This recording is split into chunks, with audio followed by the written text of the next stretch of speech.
Hey y'all, it's Bear, and today we're here to do the Contradictions Book Tag. I will leave the original creator link downstairs. I was not tagged to do this, I just thought it was fun, so I made an option on my Patreon, and this is the one that my patrons voted for this month. So question number 1, I love the genre, but I did not like this book. I'm gonna go with What Big Teeth by Rose Zabo. This one was actually a book club pick, I think, for December? It was just super disappointing. It made me sad. Obviously, the genre that I read the most, that I love the most, is horror. And this one is a YA horror novel about a girl named Eleanor who had something bad happen at her school. So she runs away from the school, goes back to her family estate. All of her family are like monsters. It's kind of like a werewolfy situation. It's like the Addams Family if Rob Zombie directed the Addams Family, was how I described it. And my issues with this book are, I feel like the characters were not that strong. I feel like the character relationships were very surface level. I never got to go deeper than that, which is what I really wanted. And the ending of this book felt like a completely different story than the first one. Like, the third act just kind of like came out of nowhere, I felt, and just went from 0 to 100 so fast in a very unjustifiable manner. And it was just very disappointing and it let me down. Number 2, I rarely read this genre, but I really love this book. For me, that's going to be Blaze Wrath Games by Amparo Ortiz. This is a fantasy novel. It's a contemporary fantasy, so like normalized magic in our world. Like, you know, not high fantasy, but there's dragons in it. I'm not a huge fantasy person. This is like kind of common knowledge if you watch my channel.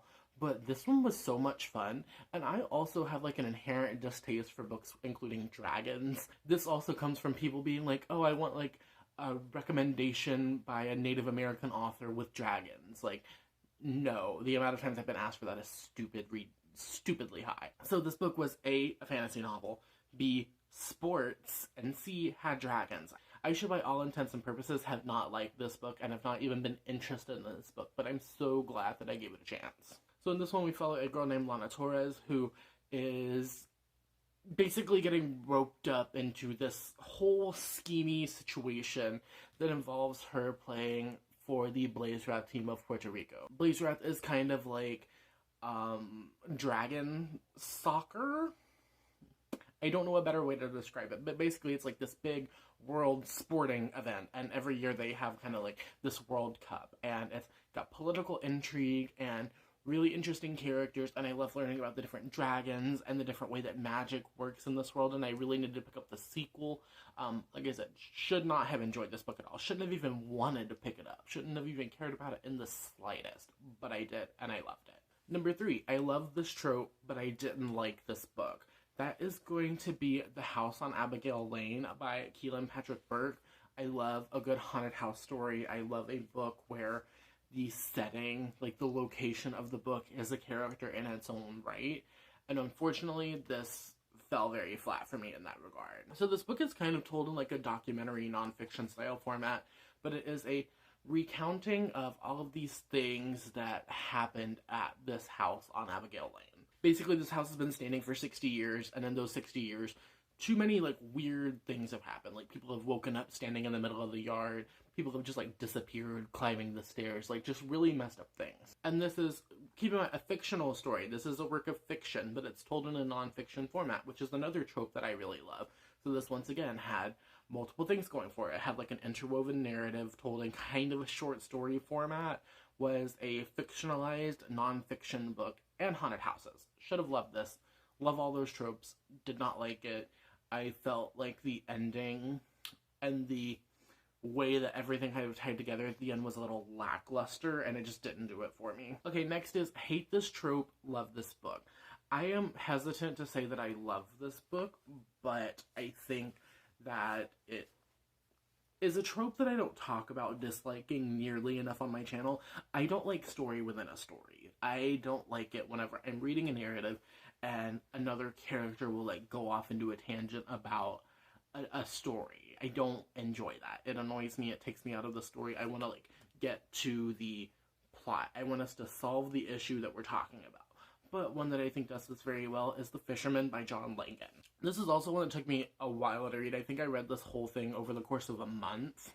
And it's less than 300 pages. But basically this book follows two men who have become widowers, like their families have died. And they are coworkers who bond together through fishing. Like, they go on fishing trips, and that helps heal their issues and helps them to talk about things and, like, their dead wives and their dead children and all that stuff. But they come across this one particular spot for fishing, and, like, there's, like, local legends about, like, this man called Dare Fisher, and you're not supposed to fish in the hole. And then you start to learn about the history of Dare Fisher and how, like, the origins of the local town and how the river came to be and the dam and everything, and how this goes back, like, years and years. And it's been kind of a routine thing that people around this specific area die. But it's told in multiple narrative formats. So the first part of the book, you have the two co-workers talking about fishing. Then the biggest part of the book, you are getting the history of Dare Fisher told in a second narrative. And then the last part of the book, the climax, you are getting the culmination of the two men kind of, like, tackling the history, I guess. Basically, like, that's the climax involving Dare Fisher, involving their wives, and how they have been, like, roped into this kind of cursed area. That's all I can say without spoiling it. I hate story within a story narrative. I feel like it drags it out and it just makes it too long, and a lot of times there's not a good purpose for it. But I think this one did it really well because it's told in kind of this rambling old wives' tale way that is, it's like a fishing story. Probably didn't make any sense, but it can't make sense if I want you to read the book and like it. I'm sorry. Just pick it up and let me know what you think, because I really like that one. Next, I love this author. I did not like this book. I haven't talked about Percy Jackson or the Heroes of Olympus series on my channel in a while, because I've stopped reading Rick Riordan's, like, current releases, but I want to reread the Heroes of Olympus series. This book is preventing me from reading the Heroes of Olympus series, because that means that I had to read 6 books, 6 whole books, just to get to this disappointing final battle. This ending, this is the most disappointed I have ever been in an ending since I read Allegiant by Veronica Roth. Because I dedicated time, so much time, into reading the Heroes of Olympus series by Rick Riordan, which, if you don't know, was a spin-off of the Percy Jackson series involving, like, the Greek and Roman deities. And just the ending is the most disappointing thing I've ever read. This was a 6-book series. They're $20 each. I spent $120 plus tax on this series, not counting the time it took to read them. Just the most disappointed I've ever been in a series finale. I dislike this author, but I love this book. I am the first person to talk so much shit about Stephen King. I have done, like, legitimate video planning on why I won't read Stephen King and why I have no interest in pursuing his backlist, but you can pry Carrie out of my cold dead hands. Carrie, I was more familiar with as a movie up until I read this book, and this is my, like, original, like, little mass market paperback that I got from, like, a church thrift store for, like, 50 cents. But obviously, as a horror fan, as a horror movie fan, I was familiar with Carrie, the film. That was one of my first comfort horror films. So I dropped out of high school, and then I watched Carrie on what would have been the night of my junior prom and what would have been the night of my senior prom.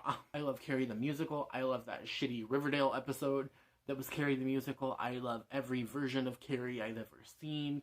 I love the book. I love the stage production. I love all of it. Carrie is just a story that, as that overweight, weird kid who thought I could, like, move things with my mind, it just hit home for me in so many ways. And I feel like it's kind of the original good for her thing, right? We all know I love a good, like, good for her story. Carrie is the original. Carrie is the most popular. Carrie is the most referenced. And, you know, for a book about a girl with telekinetic powers who gets revenge on all of the people who have wronged her in her life, like, that was so important to me. And that sounds a little serial killery. I promise I'm not a serial killer. But Carrie is just, it's so classic. And it's the one Stephen King book. The one Stephen King book that I will, like, go to town defending. And I probably shouldn't do that because I'm definitely overdue for a reread of it. And I'm sure that there's issues in this book, but, like, Carrie, just, it's my book when it comes to Stephen King books. I don't care about reading any other Stephen King book.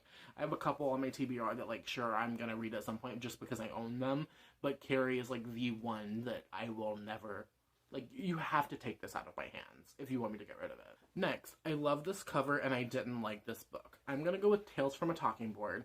This is a short story collection, all supposedly based on Ouija boards and contact with the other side and divination and stuff. Look at this cover. I am in love with this cover. Beautiful. The back cover also looks good. It's just a very well designed book.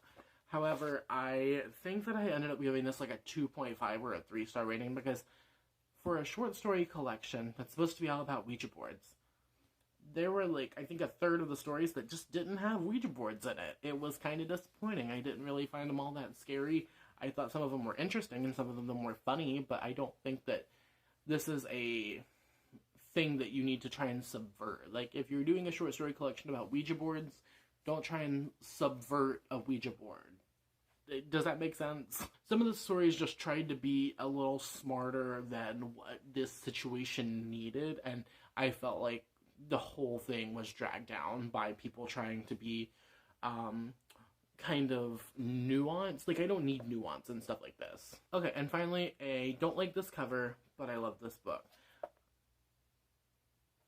The Least of My Scars by Stephen Graham Jones. This is definitely my least favorite Stephen Graham Jones cover. I think it's, it doesn't really tell you anything about the story. It doesn't really do anything for the story. It doesn't... I look at this and I don't want to pick this up, right? But this book is so fucked up. In it, we follow a man who is a serial killer who has been put into this apartment by this bigger boss who brings him people to murder and keeps him comfortable, but everyone's always keeping an eye on him. And after he murders this one guy, he starts to wonder if he's not being stalked by another woman who is, like, calling him and delivering things to his doorstep, and it's getting kind of fucked up. But also he's wondering if he's even really a serial killer, or if he's, like, gone insane in a mental hospital, and she's a nurse who's, like, targeting him. There's a scene where he cuts someone's nipple off and eats it, like, mammary duct and all, and it was disgusting. This is a gross book. Do you get the vibes looking at this? Because I don't. But that's all I have for you today. If you enjoyed this video, let me know by liking, subscribing, sharing, etc., as well as answering the comment question of the day. Today, I want to know what your walking contradiction is. So I kind of want you to do the hate this trope, love this book one. So tell me a book that you really enjoyed that has a trope or a plot element that you dislike. I think that's a really interesting thing to kind of take a look at our least favorite things and figure out ways that they can be done successfully, and it puts kind of a positive spin on this idea of, like, bookish contradiction. If you don't have time, you don't have the spoons, you don't have an answer, you don't want to answer, let me know you made it all the way until the end of the video by leaving me an emoji, preferably a yellow heart, or a smiley face. All my social medias, as well as everything I've mentioned, will be linked downstairs, as well as the original creator of the tag and a list of the questions. So go do that downstairs. There are also places to support me further if you so choose, like my PayPal, my Amazon wishlist, and my Patreon. Like I said, this video was voted on by my patrons. My content and my videos are better because you are involved. Alright, that's all I have for you today. I hope you have a wonderful, whatever it is, wherever you are, and I will see you next time with another video. Thank you for watching. Okay, cool. Bye. Oh, the lighting.